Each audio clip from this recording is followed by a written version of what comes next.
Je vote pour la science avec Isabelle Burgon. Bonjour à vous. Cet été, nous avons vu combien la nature nous fait du bien. Nous avions tous hâte de sortir des villes après la période de confinement pour renouer avec elle. Cela ne s'est pas fait sans anicroche et les plages de Gaspésie en témoignent encore. Déchets plastiques laissés derrière soi, ornières creusées par les roues des véhicules, plantes piétinées. Les touristes oublient parfois la fragilité des milieux naturels qu'ils visitent. Pourtant, pas question de se priver de nature. Elle nous apporte beaucoup, diminue notre stress et nous maintient en santé en nous rendant actifs. Plus on la connaît et plus on a envie de la protéger. À Je vote pour la science aujourd'hui, nous parlons de la nature, de ses bienfaits et de sa fragilité. Restez avec nous.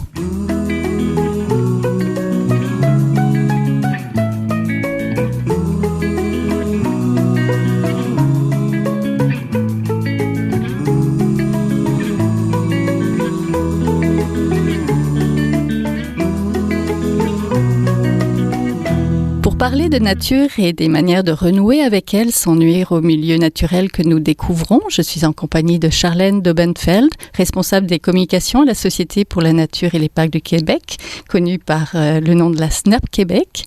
Elle va venir nous parler d'un projet Connexion N, j'en dis pas plus. Bonjour. Bonjour. On est aussi en compagnie de Danielle Landry, fondatrice et directrice de l'organisme de Ville en Forêt et maître instructrice de Centras. Elle va nous expliquer ce que c'est. De Ville en Forêt, c'est un organisme sans but lucratif qui fait la promotion de l'usage responsable des aires naturelles. Bonjour. Bonjour. Donc bonjour à toutes les deux. De nombreux Québécois se sont mis à observer les oiseaux, à planter des arbres ou des plants de tomates devant chez eux, mais aussi à prendre d'assaut les milieux naturels de la province. De cet été, de nombreux sites de Gaspésie ont d'ailleurs souffert de ce regain d'intérêt, comme l'ont montré d'édifiants reportages. Alors, ma première question, pour commencer, devrions-nous collectivement prendre quelques cours de rattrapage en éducation relative à l'environnement et en plein air? Peut-être Madame Landry? Oui, évidemment, oui. On devrait chacun se sentir responsable de développer une autre type de relation avec la nature et de savoir en prendre soin. Mais on a aussi peut-être nos gestionnaires et nos gouvernements qui ont besoin peut-être aussi de prendre responsabilité quant à l'éducation à offrir à tous les plénaristes qui parcourent le territoire. Oui, Charlène, est-ce que vous êtes d'accord avec ça? Oui, tout à fait. Puis ce que je peux rajouter, c'est que on le sait, on va protéger les choses qu'on connaît. Donc pour nous, à la SNAP Québec, ce qui est vraiment important, c'est de recréer un attachement à la nature, puis un lien d'émotion avec la nature. Donc on veut vraiment inviter les gens à reconnecter le plus possible avec la nature, aller dans les parcs pour justement recréer un lien d'émotion, puis être plus attaché à elle et à vouloir la conserver. Donc ça, je pense que c'est un point important aussi. Oui, finalement, vous voulez quand même que les gens continuent à aller dans les milieux naturels? Oui, tout à fait. Oh, certainement. Et en plus, c'est une chance qu'on y soit allé en aussi grand nombre et qu'on continue peut-être à le faire. C'est justement l'occasion de ratisser plus large en termes d'éducation si les gens sont dans le milieu, qui ont développé le lien dont tu parles, Charlène, et que par ce fait-là, ils sont plus intéressés à apprendre comment protéger cette nature qu'ils aiment tellement et qui leur procure tellement de bienfaits. Oui, justement, les bienfaits. Quels sont concrètement les bienfaits de la nature sur les enfants et peut-être sur les plus grands? Peut-être Madame Dobenfeld. Oui, on le sait, la nature a vraiment des effets bénéfiques sur la santé. Donc, il y a la science nous dit en tout cas que la nature a vraiment beaucoup d'impact positif sur la santé, autant la santé mentale que la santé physique. Donc, on le sait, la nature va réduire les symptômes d'anxiété, de dépression, d'obésité, de stress. C'est prouvé aussi que les gens qui habitent proche d'un milieu naturel vont avoir vraiment moins de stress que des gens qui vivent en ville. Puis, il y a même des expériences qui ont prouvé qu'à partir de 20 minutes passées dans un milieu naturel, là, nos hormones de stress diminuent drastiquement. Donc, on le sait vraiment que c'est ça, la nature a vraiment un bienfait direct sur notre santé. Madame Landry, vous l'observez aussi? Oh, certainement. Oh, oui, absolument. Concrètement, qu'est-ce que vous observez quand vous amenez des gens en nature? Oui. Je pense qu'il y a une jouissance qui est procurée par le seul fait de se retrouver en nature, qui est propice probablement aussi à l'introspection, à une appréciation du calme, à une communion avec les autres. Donc oui, ça a un impact sur la santé physique, certainement sur la santé mentale et sur le type de rapport qu'on va entretenir avec l'environnement et avec les autres personnes. Et ça me semble important à souligner aussi. Oui, ça nous rend meilleurs finalement et ça nous rend actifs, moins sédentaires. Ah oui, ça c'est sûr. Certains pays comme la Suède ou la Norvège vivent plus en harmonie avec la nature dès tout petit. L'enfance serait d'ailleurs un moment clé pour établir une relation harmonieuse et positive avec la nature. Il y a donc beaucoup de bénéfices à aller jouer dehors. Mais au Québec, souffrons-nous du syndrome du déficit nature, comme on en entend parler? Peut-être... Oui, je pense que c'est ça le déficit nature, on en entend de plus en plus parler, c'est vraiment donc ça définit un peu le manque de connexion avec la nature, puis le manque de contact vraiment avec la nature, puis je pense que il y a plein de facteurs, c'est autant l'urbanisation des sociétés, nos rythmes de vie un peu fous, même pour les enfants qui ont des emplois du temps surchargés, mais on le sait que la nature a vraiment des effets bénéfiques sur le développement des enfants. Puis c'est ça, il y a comme vous le dites, dans plein de sociétés, il y a des rapports beaucoup plus proches de la nature, même au Japon par exemple, on prescrit des bains de nature en forêt comme des prescriptions médicales pour lutter contre des maux comme le stress et l'anxiété. Donc on voit vraiment que c'est un besoin d'aller de plus en plus en nature. Puis je pense que c'est pas c'est sûr qu'on l'observe surtout ici au Québec, mais c'est sûr que ça peut se soigner naturellement finalement. Exactement, naturellement. Mais chez les enfants, si on commençait plus tôt, Madame Landry, pensez-vous que vous auriez besoin de faire des formations pour les adultes si les enfants étaient déjà un peu plus en connexion avec la nature des petits et qu'on leur apprenait des petits à faire attention? Ah, ça c'est une bonne question. Je pense que cette connaissance, elle doit être toujours en évolution parce que oui, je crois qu'on peut donner des bases aux enfants pour comprendre et surtout pour intégrer ce sens de la responsabilité envers la protection de la nature. Par rapport au geste, comment ça doit s'incarner dans le milieu, je crois que cette éducation-là, elle se fait au fur et à mesure que les enfants et les adultes peuvent intégrer cette connaissance-là et peuvent développer les balises dont ils ont besoin pour prendre de meilleures décisions. Alors, j'ai l'impression que même adultes, ce travail va toujours être à faire parce que les gens vont se retrouver dans des écosystèmes plus fragiles et des écosystèmes qui vont être de plus en plus sous l'impact des changements climatiques, par exemple, la perte de biodiversité, à moins qu'il y ait un retournement drastique et qu'on se retrouve à ne plus avoir face à ces enjeux-là. Ce sera un peu étonnant dans les prochaines années. Mais donc, les écosystèmes vont être de plus en plus fragilisés et on va devoir de mieux en mieux savoir comment les protéger par des comportements adaptés, par des techniques bien pratiquées, etc. Donc, il y aura toujours besoin d'intégrer des nouvelles informations et les informations vont changer parce que les milieux vont être de plus en plus fragiles. Oui, en évolution, oui. Oui, et par ailleurs, les pratiques plein air, un jeune va avoir accès à un certain nombre de pratiques plein air, mais on se rend compte que les adultes vont adopter une multitude de pratiques qui vont les amener dans des territoires de plus en plus éloignés. Donc, ils vont défier en fait le risque et ils vont souvent être tentés de pousser les limites et pousser les limites aussi géographiques.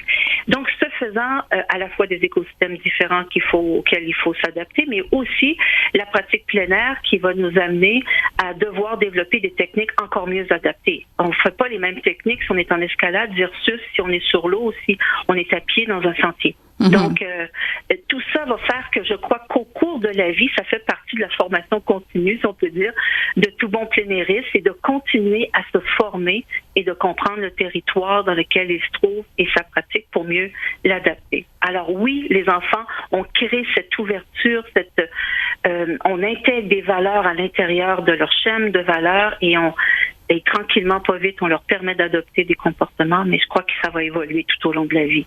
Tout à fait. À la SNAP, vous avez un projet Connexion N, Connexion Nature. Oui, tout à fait. Alors c'est un projet qu'on a monté pour faire vivre une première expérience de plein air à des jeunes justement qui sont en déficit nature. Donc on organise cet événement-là avec des nouveaux arrivants. Puis à la base, cet événement Connexion N, on en a eu l'idée via un autre événement donc qui s'appelle Grâce à la nature. Grâce à la nature, c'est un événement qu'on organise à chaque année le dimanche de l'Action de grâce dans plein de parcs partout à travers le Québec. Donc où on veut inviter les gens à remercier la nature pour tous ses bienfaits. Donc avant, on sait que l'Action de grâce, c'était une fête où on remerciait les champs de nous avoir nourris tout au long de l'année. Puis c'est un peu perdu de son sens dans les dernières années. Donc on s'est dit, pourquoi pas redonner un sens à cette action de grâce et puis pourquoi pas rendre grâce à la nature. Donc on se rend dans plusieurs parcs le dimanche de l'Action de grâce. Cette année, c'est le dimanche 11 octobre. Puis en fait, on anime plein d'activités pour inviter les gens à se connecter avec la nature. Donc comme je disais en début d'émission, recréer un lien d'émotion avec la nature. Donc on invite les gens à faire des petits câlins aux arbres. On invite les enfants à faire des souhaits pour la nature dans des arbres à souhaits. Donc c'est vraiment très ludique. Puis c'est un moyen aussi à redonner aux gens le sens de l'attachement avec la nature. Puis en organisant cet événement-là, on s'est dit pourquoi pas faire aussi une levée de fonds. Donc Grâce à la nature, c'est aussi une campagne de levée de fonds de la SNAP Québec. Et on s'est dit avec tout cet argent qu'on va ramasser, tous les gens qui vont faire des dons pour la nature, on va le diviser en 3 pôles. Donc il y a une partie de cet argent qui va vraiment à notre activité à la SNAP Québec, qui est de créer des aires protégées au Québec, puis protéger plus de territoires. Il y a une autre partie qui va pour des inventaires de biodiversité. Donc là, on se rend dans les parcs, puis on fait des inventaires d'espèces inconnues. Puis une troisième partie, on s'est dit, là, ça serait le fun de redonner à des jeunes qui n'ont pas la chance d'aller en nature, d'utiliser ce financement puis cet argent qu'on a pour faire vivre une première expérience de plein air à des jeunes. Donc, Connexion N, c'est une fin de semaine, donc 3 jours d'immersion totale en nature. On est allé déjà depuis 2017 3 fois au parc du Mont-Tremblant, donc avec une vingtaine de jeunes. Puis, grâce à un partenariat qu'on a avec la CEPAC, donc qui nous accueille au parc du Mont-Tremblant, on a aussi la Fondation Monique Fitzbach qui fait de l'éducation à l'environnement, donc qui nous aide à faire ce lien-là avec les écoles. Et puis aussi l'Association des camps du Québec qui, eux, vont plus nous aider au niveau terrain, donc avoir les tentes, le matériel de camping, de cuisine, etc. Puis on a un autre partenaire, donc on est 5 dans cette aventure-là, qui est MEC. Donc MEC qui va offrir du matériel de plein air aux jeunes. Donc en fait, les jeunes on va les chercher à l'école, puis là on prend en charge tout ça pour eux. Ils repartent chez eux avec un sleeping bag, un sac de couchage, avec des souliers de randonnée, avec une gourde. Fait qu'ils repartent aussi équipés pour après ce premier contact, exactement, pour recommencer l'expérience, parce qu'on le sait que notamment l'accès au matériel de plein air, c'est une des barrières pour de nombreux jeunes puis de nombreuses familles pour l'accès à la nature. Donc c'est ça, Connexion N, c'est vraiment immerger ces jeunes-là, les reconnecter avec la nature. Notamment, c'est ça, on le disait, pour leur santé, c'est important, mais aussi on emmène une vingtaine de nouveaux arrivants au Québec, donc c'est vraiment des jeunes immigrants, puis on pense que ça peut vraiment aider pour leur intégration, faire le lien avec leur pays d'accueil, leur pays d'adoption. Et intégrer dans la nature aussi, parce que ce qu'on veut, on les veut connecter, et de toute façon on veut tout le monde connecter, parce que la déconnexion avec la nature pourrait être à l'origine même de surexploitation, de pollution, de dégradation des habitats. Nous protégeons ce que nous connaissons, vous l'avez dit au début. La nature nous fait du bien, mais est-ce qu'on lui rend bien, ce bien-là, Madame Landry? Comme on l'a vu en Gaspésie, par exemple. Non, je pense que, en fait, on sait que nos sociétés causent beaucoup de problèmes à l'environnement, ça c'est clair. Mais si on regarde individuellement par notre pratique du plein air, on reproduit des fois un peu à petite échelle cette exploitation de la ressource naturelle, en fait. Et il est peut-être question de commencer à réfléchir à ce rapport-là, et je trouve que le projet de la SNAP est fantastique à cet égard, de créer ce lien pour justement être capable de se rendre compte des bienfaits, mais de la responsabilité qu'on a pour protéger ce milieu. Mais en fait, probablement qu'on manque beaucoup de connaissances et qu'on a un peu de difficulté à traduire les connaissances ou l'information qu'on reçoit sur les enjeux environnementaux de façon à savoir comment prendre de meilleures décisions quand on se retrouve dans les milieux naturels. Alors peut-être qu'on comprend pas assez individuellement et en groupe comment les écosystèmes fonctionnent. et comment notre interaction, justement, peut avoir sur le temps, avec l'effet cumulatif, un impact extrêmement important.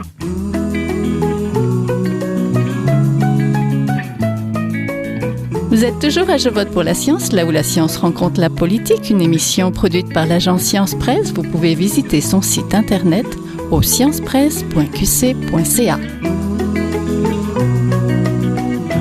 Parlons peut-être un petit peu des impacts sur la nature. Quels sont les effets des activités humaines individuellement, mais aussi peut-être tous en groupe et à répétition? Mm-hmm.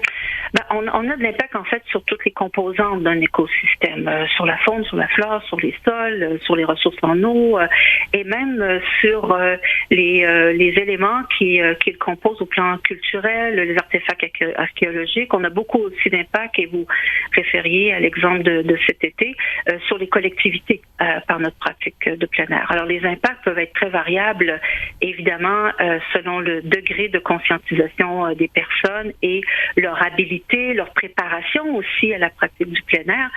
Alors, si on regarde de façon générale, toutes les pratiques plein air ont un impact, et même si on est dans le non motorisé, et même si les gestionnaires s'appliquent à créer des infrastructures pour permettre des incursions dans le milieu naturel avec le moins de dommages possible, il demeure que par des décisions mal informées, on peut se retrouver à créer des impacts. Alors, vous vouliez peut-être des exemples? Oui, s'il vous plaît, des exemples concrets. Par exemple, si je promène et je me fais, je sais pas, un pipi derrière un buisson, je suppose que il n'y a pas l'urine, il n'y a pas de problème, parce que il n'y a aucun problème avec l'urine. Vous allez éviter évidemment de le faire sur des plantes qui, parce que après risqueraient d'être mangées, parce que des animaux vont être attirés par cette odeur-là et par ce qui est contenu dans l'urine. On va éviter de faire ça. On va éviter aussi de le faire dans des lieux où il y a beaucoup de concentration de personnes, parce que évidemment les odeurs risqueraient d'être un peu fortes. Mais autrement, c'est beaucoup plus les excréments solides qui posent un problème, et on va vouloir protéger surtout les ressources en eau, protéger aussi les gens et les animaux des expositions pathogènes qui sont contenues dans les excréments, et on va vouloir vraiment s'éloigner le plus possible pour pas risquer que des gens soient exposés à la vue aussi des excréments, mais on va vouloir faciliter leur décomposition aussi en les enfouissant dans la matière organique dans le sol. Alors, il y a des principes, et selon les milieux, on va effectivement creuser différemment ou enterrer différemment ces excréments-là. Mais il y a les feux, par exemple. On sait qu'il y a des interdictions de feux qui sont régulières, c'est-à-dire en saison estivale. Les gens les défient quelquefois, mais même quand il y a permission de faire des feux, on ne sait pas toujours, en fait, qu'un grand feu va à la fois produire beaucoup d'émissions, mais deuxièmement, va faire aussi qu'on va récolter beaucoup de matière sur le sol, et on va priver de la matière organique le sol. Alors, par exemple, je pense au bois qu'on va aller ramasser. On va prendre peut-être des gros morceaux de bois. On va prendre peut-être même des fois, on le voit beaucoup. On va même bûcher dans le bois pour pouvoir avoir ce beau gros arbre qui était mort et qu'on va prendre pour allumer notre feu, ou en tout cas alimenter le feu. Par ce fait-là, on va piétiner aussi beaucoup alentour des emplacements, par exemple, de camping. Donc, on va effectivement piétiner la végétation. Alors, tout ça, ça va priver, en fait, le sol et le milieu de la possibilité de se régénérer facilement. Bon, je vais vite un peu, là, vous comprenez. Oui.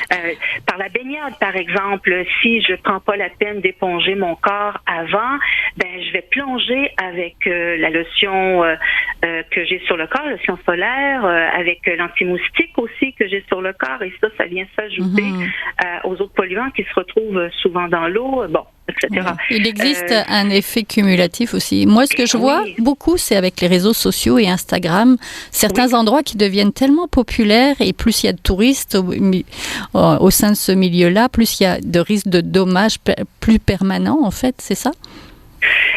Oui, en fait, un public qui serait très éduqué par rapport à l'impact pourrait probablement composer avec un surachalandage. On saurait comment se comporter en étant nombreux sur un lieu et peut-être qu'on éviterait le surachalandage. On irait de façon plus régulière tout au long de la semaine plutôt que se concentrer la fin de semaine. On aurait peut-être un esprit de découverte face à des nouveaux lieux, bon, etc. Donc, un public éduqué va mieux savoir comment se comporter. Dans le cas précis, oui, un public qui n'a pas d'informations, qui est une fois sur place, n'a pas non plus personne qui vient lui fournir de l'information sur le comportement qui est attendu dans le milieu, ben, si on se retrouve en grand groupe, ben, c'est sûr qu'on va piétiner, c'est sûr qu'on va déranger la faune, c'est sûr qu'on va compacter les sols. On va faire on va adopter un tas de comportements qui vont être contraires au bien-être de l'environnement, ça c'est sûr. Oui, que peut-on faire pour réduire cet impact?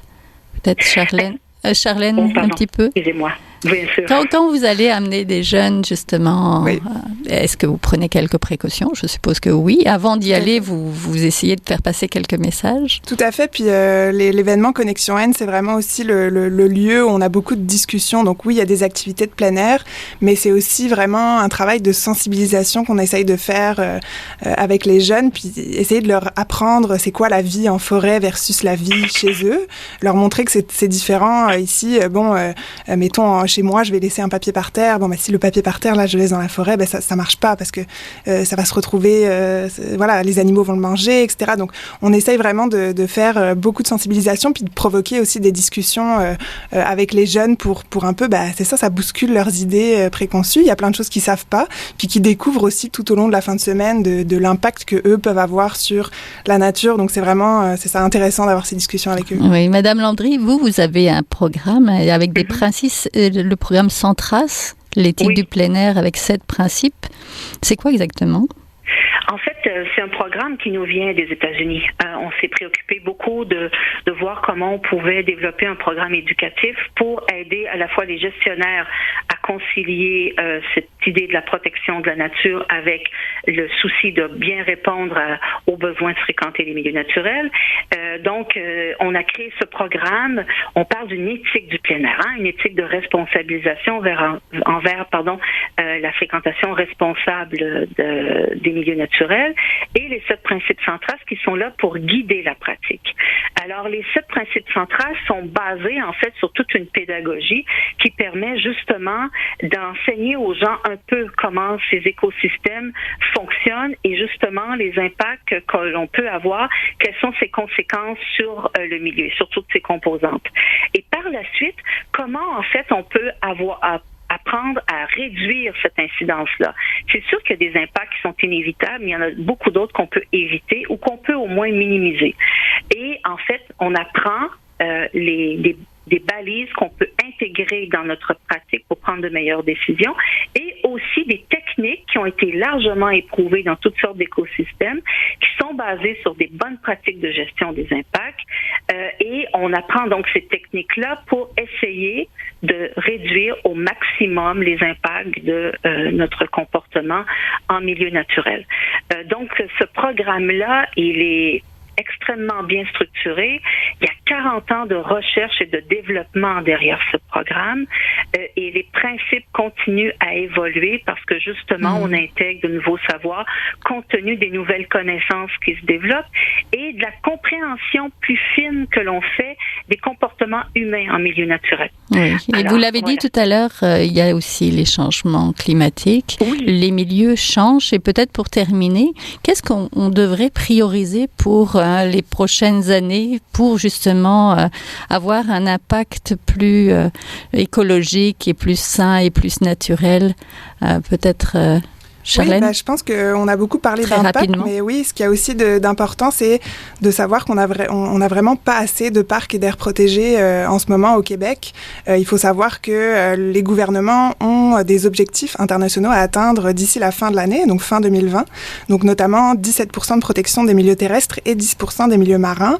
Puis il faut savoir qu'en ce moment, on est à 10%, un tout petit peu plus que 10% en termes de protection du territoire. Fait que ça, c'est aussi vraiment quelque chose sur lequel nous, on travaille, d'essayer d'élargir le réseau d'aires protégées au Québec pour avoir plus de milieux naturels qui vont effectivement nous permettre de lutter contre les changements climatiques, de protéger la biodiversité, puis aussi, si elles sont accessibles, ces aires protégées-là, qui vont nous permettre de jouer sur la santé humaine, comme on le parlait en début d'émission. Donc, oui, Madame Landry, pour terminer, collectivement, au point de vue peut-être politique, qu'est-ce qu'on devrait prioriser justement pour limiter tout ça? Moi, je préconise, en fait, il y a beaucoup de gens qui militent en faveur aussi d'une politique nationale d'éducation relative à l'environnement et à l'éco-citoyenneté. Alors, je crois que c'est une nécessité qu'on ait cette politique qui permet, en fait, de faire un travail, qui permettrait de faire un travail d'éducation et que les différentes instances prennent responsabilité par rapport à ce travail d'éducation, mais aussi qui puisse se faire dans tous les secteurs de l'éducation formelle et de l'éducation informelle. Et à ce moment-là, rejoindre des publics dans le domaine du loisir, des sports, de l'éducation, on l'a dit tantôt, le tourisme, de l'événementiel aussi en milieu naturel. Alors, une politique, c'est assorti d'un plan d'action, c'est sûr, de moyens pour essayer de développer des mesures sur le terrain, mais aussi, ça interpelle tous les acteurs. Et ces acteurs-là, peuvent en fait dès maintenant, même s'il n'y a pas de politique nationale, agir pour en fait se doter de mesures d'encadrement. Je pense qu'on a besoin de mesures d'éducation des publics et de cibles qui vont permettre de savoir en fait quels sont les impacts sur les milieux déjà qu'on observe ou qu'on voit qui sont en train de se créer. Et deuxièmement, quelles sont les cibles de réduction dont on peut se doter pour permettre d'avoir une action qui va être efficace. Je pense que cet encadrement-là est nécessaire et on peut faire ça dès maintenant. Et ceci dit, espérer qu'éventuellement, il y a une politique qui soit adoptée et qui permette de nous équiper mieux.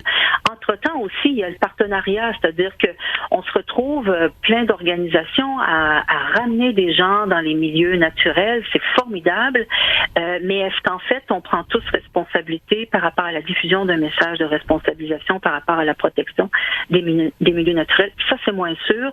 Et on a même vu des municipalités aux prises avec des problèmes cet été qui ont dû faire appel à la police. Alors, c'est pas comme ça qu'on souhaite en fait se connecter. Culture. Oui, non, pas du tout.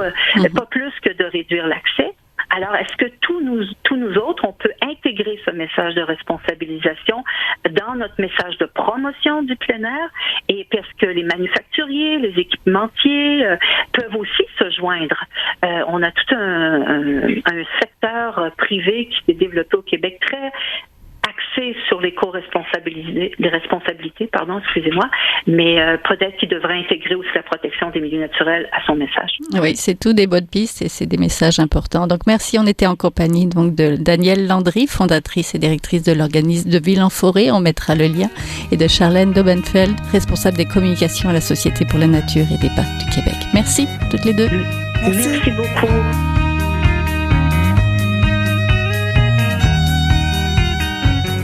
Voilà, c'est tout pour cette semaine. Je vote pour la science. C'est une production de l'agence Science Presse avec Radio VM, à la régie Daniel Fortin, à la recherche Aurélie Lagueux-Beloin, à la réalisation et au micro Isabelle Burguin. Prenez soin de vous et de vos proches. Restez bien informés sur Radio VM. Pour notre part, nous avons des rediffusions tout au long de la semaine. Vous pouvez nous écouter aussi en podcast sur le site de l'agence Science Presse. Et comme toujours, n'hésitez pas à partager cette émission si vous l'avez aimée. Portez-vous bien et bonne semaine. Jing Jiahua est un chercheur typique de ceux pour qui les progrès de la bioinformatique ont préséance sur le sens biologique et pour qui la grosse science constitue